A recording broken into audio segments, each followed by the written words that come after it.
My name is Tommy. I'm here with Brendan and Jacob. So, in our article we read, it says a Catholic cannot vote for a candidate who favors a policy promoting an intrinsically evil act, such as abortion, euthanasia, assisted suicide, deliberately subjecting workers or the poor to subhuman living conditions, redefining marriage in ways that violate its essential meaning, or racist behaviors if the voter's intent is to support that position. So, what kind of people should we vote for then? Well, obviously, the FCFC, they say they're not telling you directly who to vote for, but they are hinting at who not to vote for through this quote. They're pretty much saying, like, if this person supports things such as abortion and stuff, you probably shouldn't vote for them because they're probably not a good person. Well, yeah. And so just kind of, I'm not trying to how do I say this? Not like zero in kind of like on abortion, but just kind of like an idea that's come up in politics lately is the idea of no abortion being pro-life. But what we've talked about actually is that pro-life is a whole lot more. Pro-life is a whole lot more than just abortion. It's like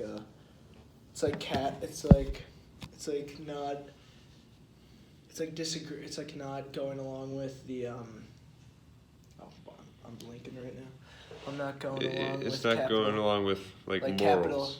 Capital punishment or like the death penalty, pretty much war. So pretty much, if you're like kind of like not into abortion, like there's like a lot of people that are not into abortion, but also are ready to just go to war. So that's really not what truly pro-life is, and I think that kind of ties back into the idea of dignity of the human person, because like no matter who you are, what you've done, on God's eyes, you're all on an equal playing field. And so I just think they kind of want to say vote for the person who honors the dignity of the human person the most, Yeah, like they have to be a good person, and like what they promote has to be good, and they do that like when they have a well-formed conscience. So you want to vote for somebody with a well-formed conscience.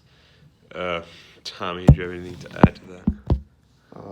Just that, your conscience pretty much is knows best for you, and that's why it is your conscience. So you should just follow it and vote for the person that tells you to vote for, because that is probably going to be the person with the best morals and who is closest to what you as a person believe in.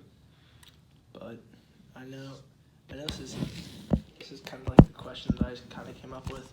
So in FCFC, it kind of says your conscience kind of forms from the teachings of the Catholic Church and all that. But what if you're not Catholic, because there's has been only two in the history of all our presidents. There's only been two presidents that have been Catholic. So do you think that so pretty much, yeah. So you think you can still have a good informed conscience, even though in the FCFC they kind of said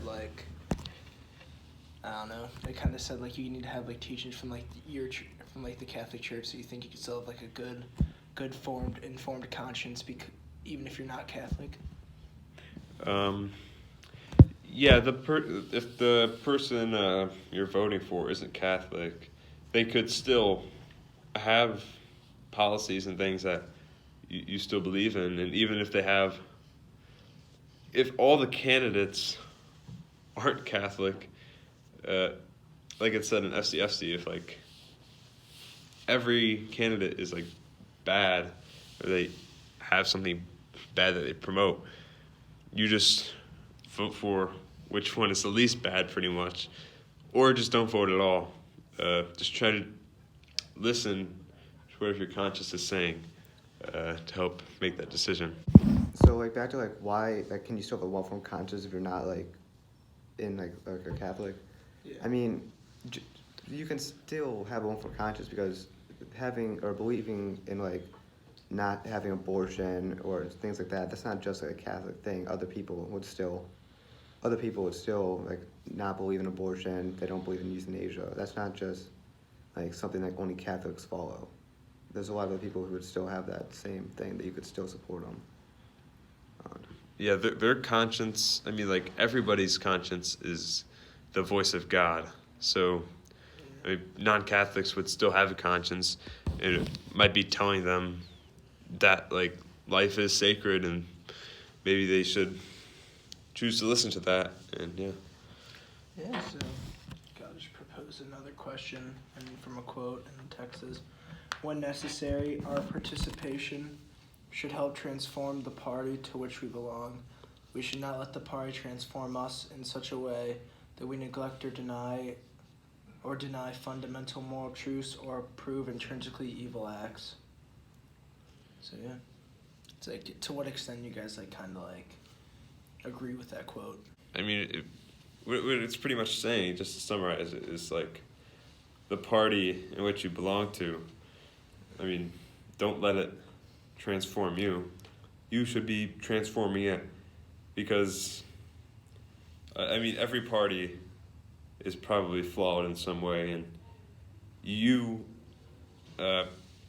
people have the power to control it or fix it in a way. You shouldn't, like, try to tell your conscience no and try to believe what the party's telling you. So yeah.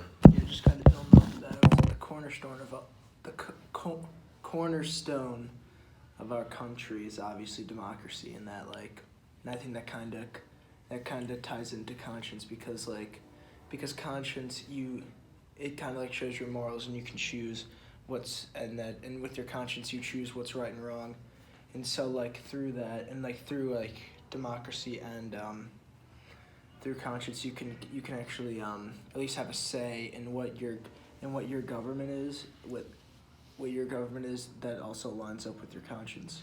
You know what I mean? Tommy, anything to add about that quote?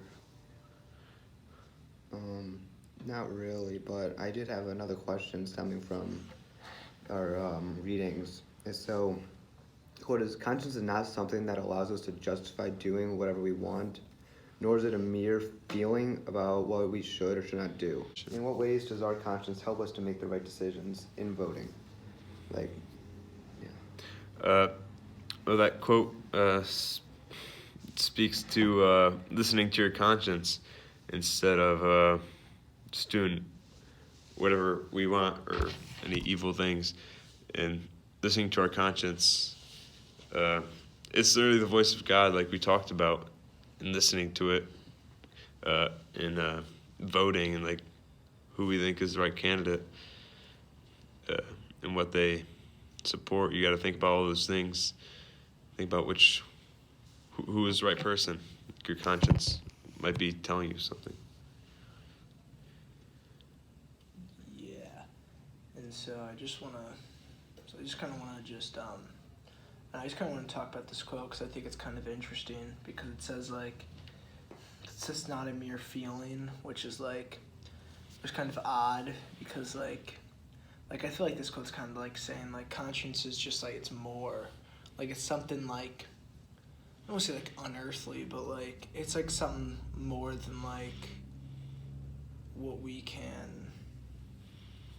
Don't know how to say this, but it's something bigger than us. It's something that's beyond us, and so I think this is kind of saying how conscience, since it's kind of in respect in union with God, it's kind of bigger than us. It's kind of beyond us.